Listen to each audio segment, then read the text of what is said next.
How does that look? No, I'm not saying that. You get some sense that there's a handful of stocks. Look at that. I mean, you could tie that to the market. Bang. Guys, 6 p.m. here on Reach TV, commercial break, and it looks like you actually got kind of dialed up for me today. I did. You know how I feel about you. You also see that I got my hair cut. It's nasty. It's Well, high and tight, and that's the way I like it, brother. High and you tight. know, well, yeah, and sometimes a good haircut makes a guy feel better, and sometimes there are those that think less is more. I'm a guy who's been I've been trying to fight getting older and also cutting my hair for forever, and every once in a while having to show up on TV. There's someone telling me to cut my hair, but anyway, less may in fact be more. Certainly in your case, looks great.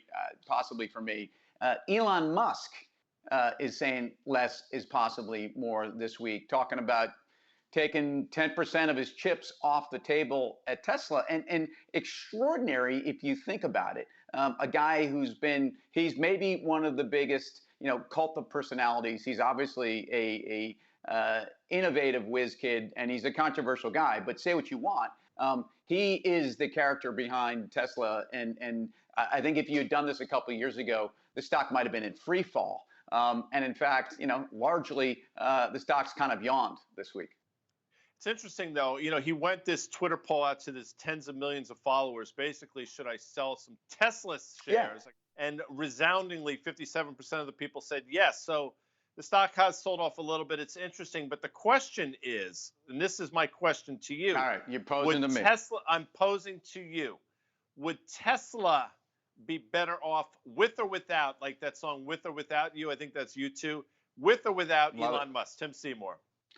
I would be better with or without that song on the Joshua Tree, because that's a coast-to-coast great album. I remember where I was in college when a young lady gave me that CD, and in fact, that's the one song. That song takes 4 minutes to get into it. Is Tesla a better story with or without Elon? I can almost rhetorical back. Is Apple better with Tim Cook at the helm? What about Amazon with Jeff Bezos standing aside? Both Elon and Bezos may meet in space, by the way.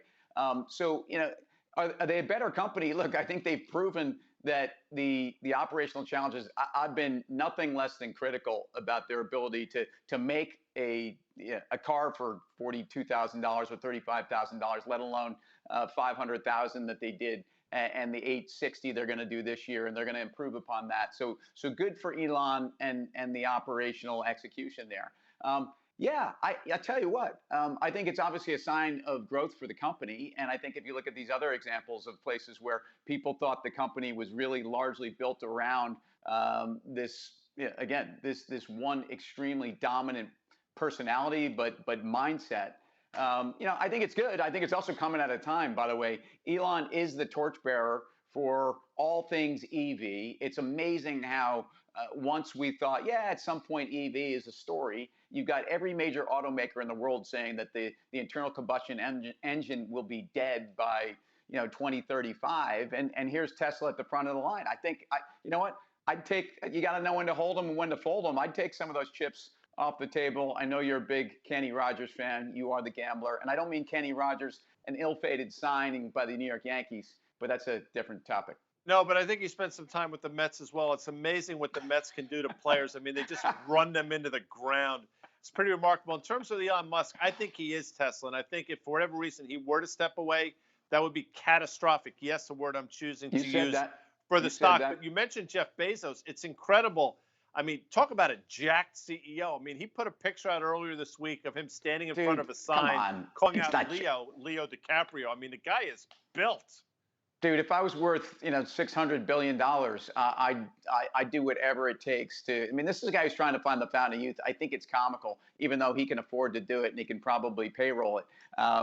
The question from the music world: bands that got better by kicking a guy out, and or just bands that reached heights after a particular guy. I mean, I think about the Rolling Stones and Brian Jones, who was arguably stealing some of the spotlight from Mick back in the day. And the Stones, we know where they've gone.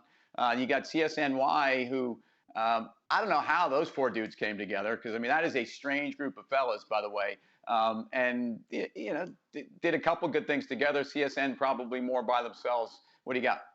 I love Neil Young. See, it's interesting you mentioned the Stones. Listen, Brian Jones seemingly had to go early. I think, to your point, he was taking some of the spotlight from Mick. He was a good-looking dude, the blonde hair, the whole thing. Yeah. But I think in terms of Neil Young, I mean, I'm a huge Neil Young fan. And I remember when Rust Never Sleep came out, I think it was the summer of 1979. And I will tell you, if you haven't seen Powderfinger live, you haven't lived. You haven't lived. It's like seeing Whipping Post from the Allman Brothers. Yeah, Powderfinger is one of the great songs in rock and roll history, and Neil Young may be one of the most grating voices in rock and roll history. So wow. I mean, well, say what you want. How about, by the way, how about Pink Floyd, where Syd Barrett was really the leader of that band? He went Dawn and Gone crazy. And Pink Floyd rises to all-time highs. I mean, there are examples of guys ascending to the throne. I mean, even this is probably a little too eclectic for you, but for all you Uncle Tupelo fans, again, sure. You have Jay Farrar, and you've got,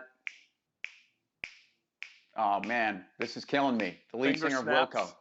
Well, while you're thinking of that, let me ask you this. Yeah. The Michael McDonald Jeff Tweedy. edition. Jeff Tweedy. Jeez, sorry. Jeff Tweedy, of course. Love Jeff Tweedy. The Michael McDonald edition, what did that do to that band? I think you would say it devastated that group.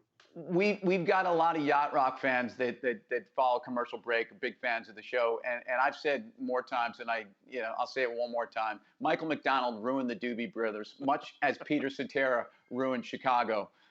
So there were these bands that were great in the 70s and died in the 80s because a new charismatic force took over, and it wasn't Elon Musk, it was Michael McDonald. Guy, I tell you what, you may be right about Elon Musk. I'm definitely right about Neil Young, and I'll see you tomorrow night on Commercial Break.